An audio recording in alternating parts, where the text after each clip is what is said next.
Okay, this video is about filament. I have accumulated quite a few rolls of filament in the last month or so since I've had this printer. A lot of my filament is Amazon Basics filament that I bought online, and I've got some other filaments. So this is all PETG, and this is PLA. And you know, the original filament that I got, let's start from the beginning, was the filament that came with the printer. This is the Prusa silver PLA that came with the printer, and this has been great. I've had no problems with this at all. And you know, a lot of people use this, so I'm sure you're all familiar with that if you've got a Prusa printer. When I was waiting for my printer to be delivered, when I was looking online for some filaments, I started buying this Amazon Basic PETG. Now, the reason I bought PETG at that time was I was worried about the temperature resistance and some of the other properties of PLA that I'd read about, and I was new to 3D printing, and everybody says PETG is like ABS, but it prints real easy and all this, so I was very interested in PETG, and I'm glad I bought the PETG because I've had a lot of great success with it. I haven't really experimented too much with the difference between PLA and PETG or kind of validating some of the claims that I've heard, but you know, I don't have any reason to doubt that. And so I'm glad I've been able to print with PETG. I've had no problems at all with the PETG printing. And switching back and forth has really not been too much of a problem. Sometimes I have to adjust the live Z a little bit. Of course, the temperatures are different, and I got to remember to change the preset in my slicer. I've had a couple of times where I've forgot to change that, and I'll print PETG with a PLA temperature, and it just doesn't work, or vice versa. You know, you might get away with it the other way around, but printing PETG with too low a temperature definitely doesn't work. I can tell you, it doesn't stick well to the bed, and the parts come out kind of brittle. What I really wanted to talk about, a couple things. So, one, this Amazon Basics, I've had no problems with it. So I've got lots and lots of rolls of this. I've got probably 5 rolls of PETG Amazon Basics, and I also bought some PLA Amazon Basics. I got this orange, and I got green and blue, and if you've seen some of my prints, you've probably seen a lot of these. So, you know, again, I've had no problems with any of these brand names. I also bought some Hatchbox PLA. I just decided I wanted to try a different brand besides Amazon Basics. So, you know, this is kind of a name brand, I guess. So I thought I'd try that out. Works great, but honestly, I don't know any difference between that and like the Amazon Basics. I've got a lot of this Inland brand. You'll see here, there's a Micro Center near me, and they sell this in their store.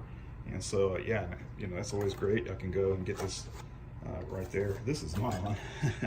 Actually, this is an experiment that I'll be working on later with some nylon. But I did buy some Inland brand, both PETG and PLA in that brand that I've got. What else do I got? Got some translucent here. I just recently bought Inland brand translucent PETG. I've got this green color, which is really nice. I've got this, which they call a magenta. And I just recently did a video where you can see a little bit of that. Here's that magenta there for the mouth on the Robbie the robot.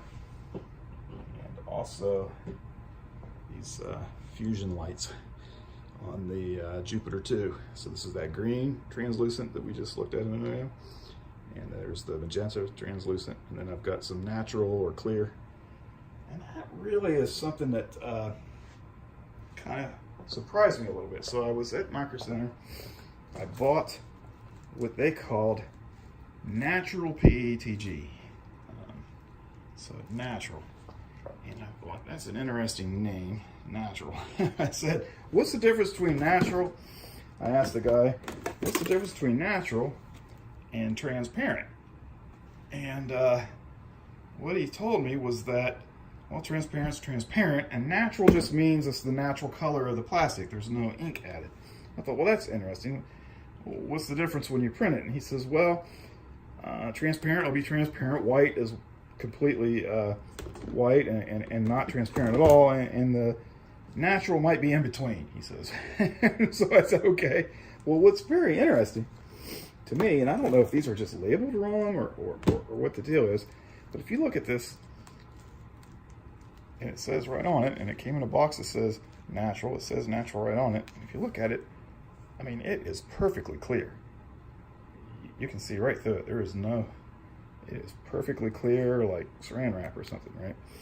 And of course it prints a little bit cloudy because the marks from the lines and things like that diffuse light and whatnot. So, but if you look at this quote unquote transparent, you can see it is not exactly clear to start with. It's got a little bit of a cloudier look to it to start with. And I just thought that was a little bit weird to me. To be honest with you, I can't tell the difference after I print them. I've printed parts with both, and I'll give you an example here. I printed this helmet for Robbie the robot, and I printed two of them. Let me get the other one here.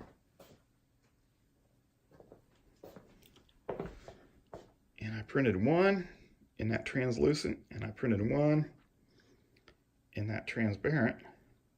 Can't get it to focus. There we go, maybe. Dark on it. I can't keep it focused. I can get it to focus, but it won't stay focused. But I can't tell the difference. I mean, you can maybe kind of tell the difference. Maybe this one's a tad bit clearer. I don't know. I honestly don't know.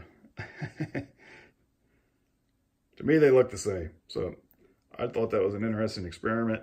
I got lots of translucent PETG now because of it, because I probably don't need both kinds. But I thought that was very interesting.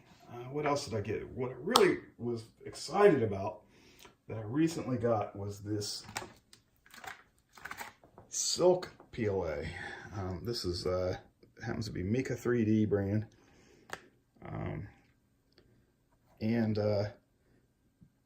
You know, you can look this up. I bought this on Amazon, and it came in a 3-pack. Each spool has half a kilogram of PLA, and this one's gold.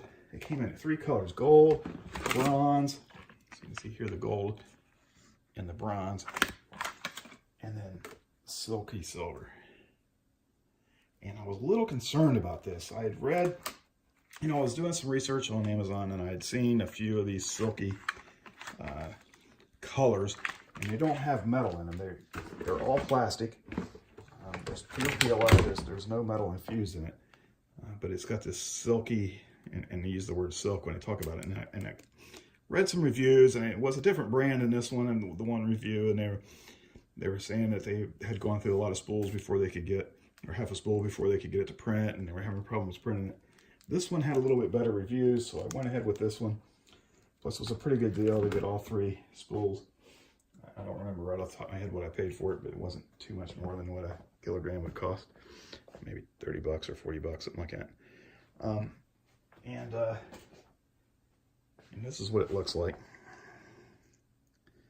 on the thing. Now, I was concerned because something really interesting happened. You gotta understand, I've had this printer for about a month. It's the first printer I've ever had. Whenever I change the filament or anything, and it extrudes plastic out of the extruder without printing, so it's just kind of extruding out the excess filament or whatever reason why it might extrude when I'm not printing, and I get a little extrusion of plastic, it looks like this. You know, I've got tons of this stuff, you know, that have been come out of the extruder for, you know, during filament changes or whatever. And I'm changing the filament, and I'm putting in this silver PLA, and it comes out like this. Now, I don't know if you can see this, but just trying to get a little bit of an idea of the difference in the thickness, the diameter between this white that came out of the extruder compared to this silver. And again, this is just during a filament change. You know, I'm thinking, oh my God, if it comes out that thick during the print, it's not going to print right. But it just came out that way when it was coming out of the extruder without any pressure on it, or out, you know, without the thing moving. You know, I guess, you know, I'm sure it extrudes at a slightly different speed when you're changing the filament. I don't know.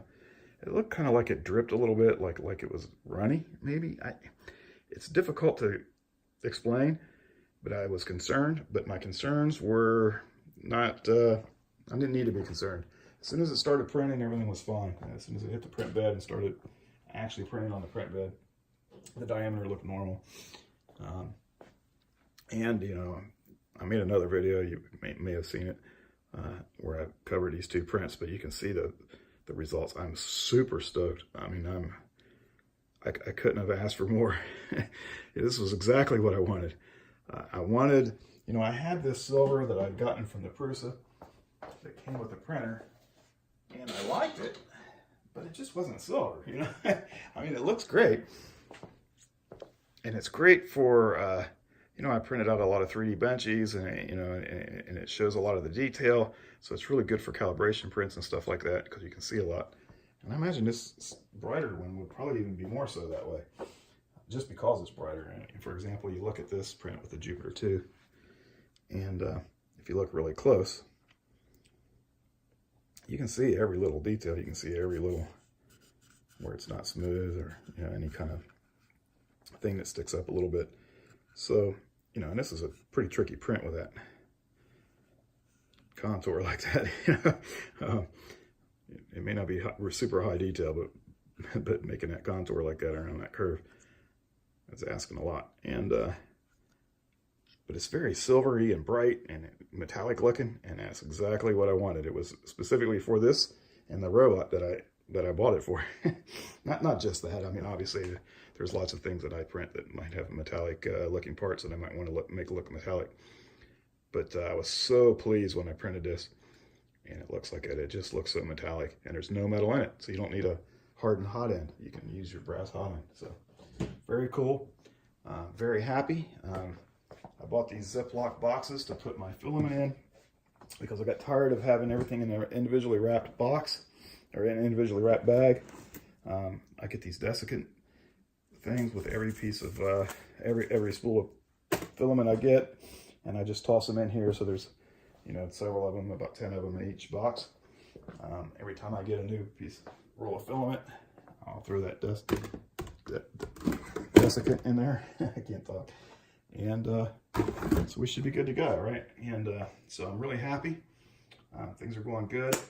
I'm having a lot of fun. But I just wanted to talk about the filaments that I've had, and I really wanted to kind of put that out there about the clear. I'm a little confused about that, and I especially wanted to rave on about this silky PLA, and I can't wait to try the gold and the brass and see what that looks like. So look forward to that in an upcoming video if I find something cool to print with that. You know, I've got some ideas. I'm not going to tease too much this soon, but thanks for watching. Like, comment, and subscribe. Thanks again. Until next time.